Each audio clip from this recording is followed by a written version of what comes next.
दोस्तों, इस दुनिया में बहुत सारी चीज़ें हैं, लेकिन हमें सिर्फ उनमें से कुछ ही के बारे में पता होता है। जैसे कि आपको ये तो पता होगा कि आपके शरीर पर कितने बर्थमार्क्स हैं, लेकिन ये नहीं पता होगा कि ज़ेब्रा के काले शरीर पर सफ़ेद धारियाँ हैं या सफ़ेद शरीर पर काली धारियाँ। आपको ये तो पता होगा कि सैनिटरी नैपकिन्स का इस्तेमाल पीरियड्स के दिनों में होता है, मगर ये नहीं पता होगा कि वर्ल्ड वॉर के दिनों में भी उसका इस्तेमाल हुआ था। आइए जानते हैं दुनिया से जुड़े कुछ बहुत ही इंटरेस्टिंग फैक्ट्स। नंबर 1, ज़ेब्रा पर हैं कौन सी धारियाँ?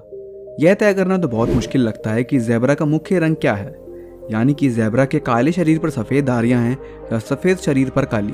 तो अगर बात करें फैक्ट की तो वो ये है कि ज़ेब्रा का मुख्य रंग काला होता है, उसके ऊपर सफ़ेद रंग की धारियाँ होती हैं। इस बात का अंदाज़ा आप इसी बात से लगा सकते हैं कि एक सड़क भी काली रंग की होती है, और जब उस पर सफ़ेद रंग की पट्टियाँ सड़क पार करने के लिए बनाई जाती है तो उसे हम ज़ेब्रा क्रॉसिंग कहते हैं, बिल्कुल उसी तरह जिस तरह एक काले ज़ेब्रा के ऊपर सफ़ेद पट्टियाँ होती हैं। नंबर 2, गांधी जी के 3 नहीं 4 बंदर हैं। अक्सर हम गांधी जी के 3 बंदरों का उदाहरण दिया करते हैं, मगर असल में ये 3 नहीं बल्कि 4 बंदर हैं। पहला संदेश देता है कि बुरा मत बोलो, दूसरा कहता है कि बुरा मत देखो, और तीसरा कहता है कि बुरा मत सुनो, और चौथा बंदर कहता है बुरा मत करो। तो दोस्तों, अगर आप आगे से किसी को बापू की बातें बताएं तो हमेशा इन 4 बंदरों को ज़रूर याद रखें। नंबर 3, शावर और लस्ट। दोस्तों, हर इंसान के अंदर सेक्स करने की इच्छा होती है, जिसे हम आम भाषा में कामुकता कहते हैं। आमतौर पर ऐसा कहा जाता है कि ठंडे पानी से नहाने पर सेक्स की इच्छा पर काबू पाया जा सकता है, मगर कई रिसर्च बताती हैं कि ठंडे पानी से शावर लेने से सेक्स की इच्छा बढ़ती है। आपका इस बात पर क्या कहना है, हमें कमेंट बॉक्स में ज़रूर बताएं। नंबर 4, वर्ल्ड वॉर 2 के टाइम यूएस आर्मी ने किया था सैनिटरी नैपकिन्स का इस्तेमाल। दोस्तों, हमें लगता है कि सैनिटरी नैपकिन्स का आविष्कार पीरियड के दिनों में औरतों को इन्फेक्शन से बचाने के लिए हुआ होगा, लेकिन ऐसा नहीं है। सैनिटरी नैपकिन्स के तौर पर यूज़ किए जाने से बहुत पहले कॉर्टेक्स ने पहले विश्व युद्ध के दौरान सैनिकों के जख्मों पर फर्स्ट एड के पैड का काम किया था। है ना कितनी रोचक बात।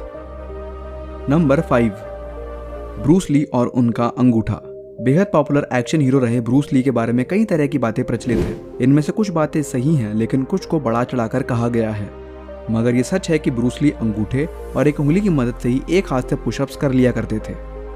दोस्तों, इसके पीछे क्या वजह है इसको अब बताना काफ़ी मुश्किल है, मगर हम ब्रूस ली की वीडियोस को अगर ध्यान से देखें तो इतना तो हम कह सकते हैं कि ये कोई टेक्निकल अचीवमेंट नहीं है, बल्कि कोई इनर पावर की मैनिफेस्टेशन है। नंबर 6, ब्लैक टी आपको शायद सिगरेट से बचा ले। ब्लैक टी में एंटीऑक्सीडेंट्स होते हैं। इसके अलावा कुछ ऐसे पदार्थ भी होते हैं जो सिगरेट पीने से फेफड़ों को होने वाले नुकसान से रक्षा करते हैं, मगर इसका यह मतलब नहीं है कि आप सिगरेट पीना जारी रखने के लिए इसका बहाना बना लें। याद रखें, सिगरेट स्वास्थ्य के लिए बहुत ही ज़्यादा हानिकारक है। नंबर 7, जैकी चैन नहीं देंगे अपने बेटे को संपत्ति। हॉलीवुड एक्टर जैकी चैन के बेटे को उनकी $130 मिलियन की प्रॉपर्टी नहीं मिलेगी। जैकी चैन का कहना है कि वह अपने लिए खुद पैसा कमाए।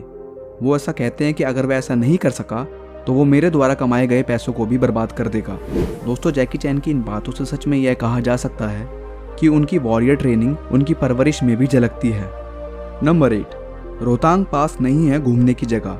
रोहतांग पास, जो कि हिमाचल में स्थित है और मनाली को लाहौल स्पीति से जोड़ता है, एक बहुत ही पॉपुलर टूरिस्ट साइट भी है, लेकिन इसका असली मतलब बहुत ही कम लोग जानते हैं। रोहतांग का मतलब असल में लाशों का ढेर होता है, क्योंकि यह ऐसी जगह है जिसके बहुत ही ऊंचाई में होने के कारण यहाँ ऑक्सीजन बहुत ही कम है और हमेशा ये जगह बर्फ से ढकी रहती है।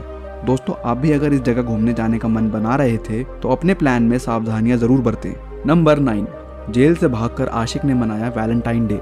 जोसेफ एंड्रयू डेकेनिप नाम का व्यक्ति 2014 में एरिजोना की जेल से इसलिए भागा था क्योंकि उस दिन वैलेंटाइन डे था और उसे अपनी गर्लफ्रेंड से मिलना था, पर उसे उसी शाम एक सैलून के बाहर से गिरफ्तार कर लिया गया, जहां पर वह अपनी गर्लफ्रेंड का इंतजार कर रहा था। शायद इसे ही कहते हैं खराब किस्मत।